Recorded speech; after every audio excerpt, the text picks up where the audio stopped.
فيا شباب مسألة الحجاب صارت تجارة وصارت نوع المشاهدات والدراما. سلام عليكم، يا هلا والله بالشباب. طبعا شباب اليوم حبيت اسوي لكم هذا الفيديو عن ترند خلع الحجاب اللي هو بهاي الفترة صاير ترند على جميع مواقع التواصل الاجتماعي. انا قناتي ما بقى شيء وتدخل 400 مشترك.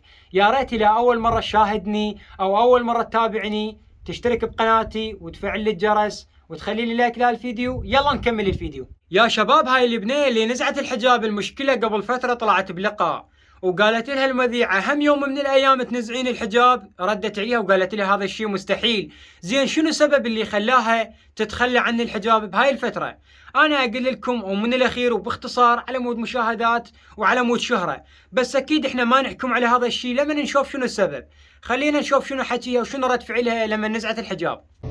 وأنا سلحت الحجاب. معكم سالي العوضي وهاي أنا. سالي العوض تقول الله سبحانه وتعالى يقول ما كلف النفس إلا وسعها، وحسب ما افتهمته من كلامها هي نزعت الحجاب لأن ما تريد تكلف نفسها. زين أنا وياك أريد أقترح عليك فكرة بسيطة. أنت طبقتي كلام الله وتقولين الله سبحانه وتعالى يقول ما كلف النفس إلا وسعها، زين ليش كلفت نفسك ونزعت الحجاب وخليت الناس تنتقدك؟ وانت قبل فترة طالعة بلقاء وتقولين أنا ما نزع الحجاب لأن لبسته بقناعة تامة. تعالي اعطيني سبب مقنع خلاك تنزعين الحجاب. تقول أنا قدمت على مسلسل وما قبلوني لأن أني لابسة حجاب وأبوي بدأ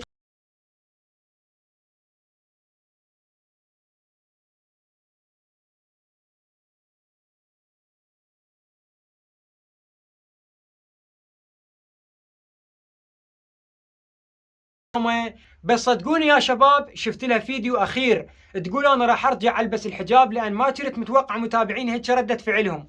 اكيد ما رضوا على الشيء اللي سوته لان هذا الصحيح، متابعينها يحبونها ما يردوا لها المزين، اكيد يردوا لها الزين. فمن ذبت الحجاب بدوا يحجون عليها وبدوا حتى يلقون المتابعة من عندها. فيعني انصدمت من ردة فعل الناس، قررت راح ترجع تلبس الحجاب، وانا وياها واشجعها على هذا الشيء لان هذا الشيء صحيح واحنا ما نريد لها الشيء المو صحيح. وهاي اكيد اليوم انسانه مشهوره وعندها متابعينها وعندها جمهورها، فاكيد اليوم جمهورها راح يبدا يقلد الشيء اللي تسويه لان يعتبرون هاي قدوه. فمن تنزع الحجاب او يسوي شيء خطا اكيد متابعينها راح يبدون يقلدونها لان يقولون هاي اكبر من عندنا واحنا متابعينها وهاي مشهوره سوت هيك خلينا نروح نسوي مثلها لان يعتبرونها قدوه. خلينا نشوف هذا الفيديو اللي نزلته سالي العوضي بعد ما نزعت الحجاب وشافت الانتقادات اللي اجت من الناس ومتابعينها. ما كانت متوقعه هذا الشيء وما كانت متوقعه هاي الانتقادات اللي راح تطلع من الناس والهجوم اللي راح يصير عليها. خلينا نشوف هذا الفيديو اللي نزلته هو الاخير من سالي العوضي شنو حكت بيه وشنو قالت. خلينا نشوف.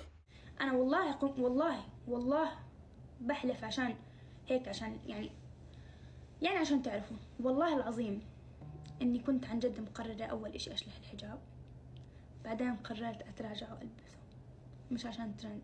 والله كنت مقررة أشلحه بعدين قررت أتراجع وألبسه. أنا حسب ما سمعت كلام سالي العوض بهذا الفيديو الأخير أحب أشجعها على هذا الشيء ويا ريت ترجع وتلبس الحجاب لأن هي سوت هذا الشيء خطأ وسوت هذا الشيء غلط لأن هذا الشيء مو صحيح.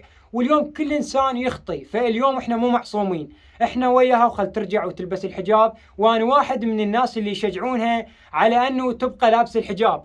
أكيد اليوم الإنسان كرامته فوق كل شيء، لا تقول لي اليوم أنا أنزع الحجاب وما أدري شنو على مود مشاهدات، لا، خلي كرامتك فوق كل شيء، خلي كرامتك أهم شيء وأبدأ شيء.